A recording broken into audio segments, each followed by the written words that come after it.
Yes? There's so many online e-books and also printed e-books about different forms of social media, how to set up Facebook, how to set up Twitter. Right. Do you have a favourite book on how to start Facebook for business, or it would be possible to nominate? Not off the top of my head. There are some good resources out there about how to set up Facebook for business.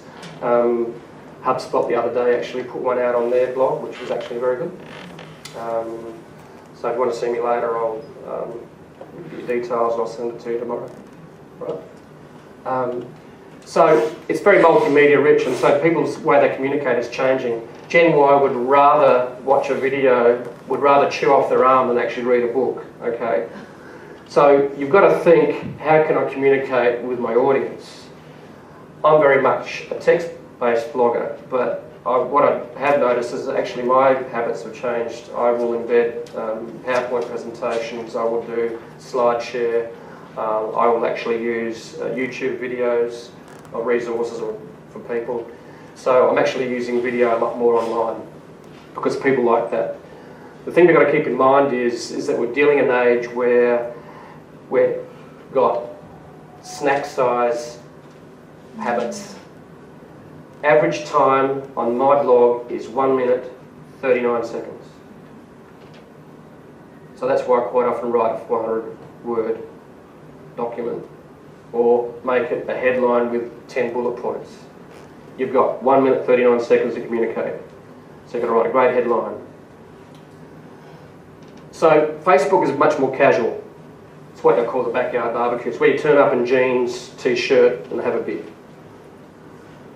So these are some of the keys to success in Facebook marketing in a broad sense. When they come to your site, inform them what this site's about. Is it to help them with tutorials? Is it to help them find products? Is it to offer special deals? So set up the expectation right from the start. Make your logo part of the branding. Provide cohesive branding so it's consistent with your website, blog, and your other digital online media. Make it authentic and real. Participate in dialogue. I know there are some bloggers that actually respond to every comment and update on Facebook. It also comes down to time and resources.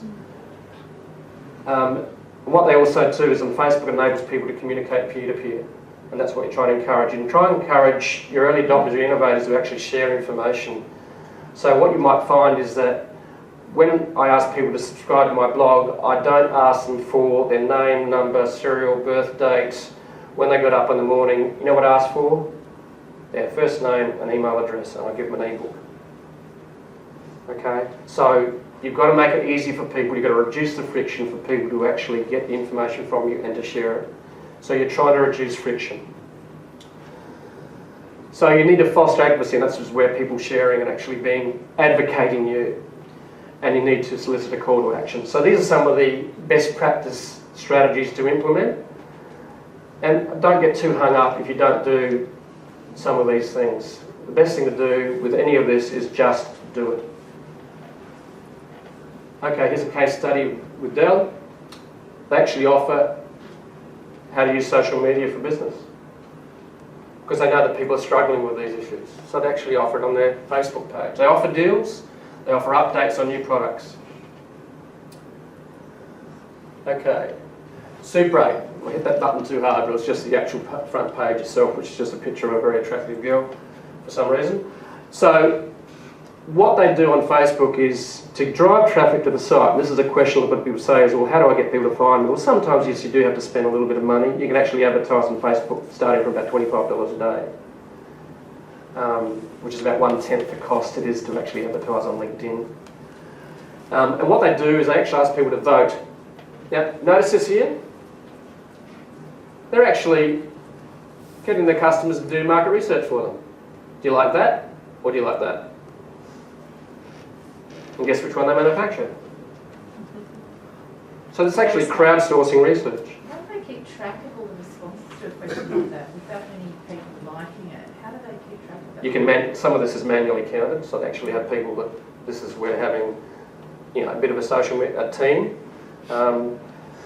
Dell actually has, I think, a team of about 40 people, but you can count some of this. Some of it you do have to measure. You might find that there actually are tools in Facebook that actually enable you to. It's like a Google Analytics except for Facebook. So you can do different measurements. All right, but very successful page, 140,000 people are fans of Sucre. It's actually one of the most popular corporate Facebook pages in Australia. Now the other thing too is, just to let you know, is that it actually is linked to the blog. All right, so what they're doing is they're actually interlinking as many of their platforms as possible. So you'll find that most of my social media, as well as Infinity's, actually is interlinked. And the idea behind that is it makes it easy for people to go to another part, another channel, another social media channel.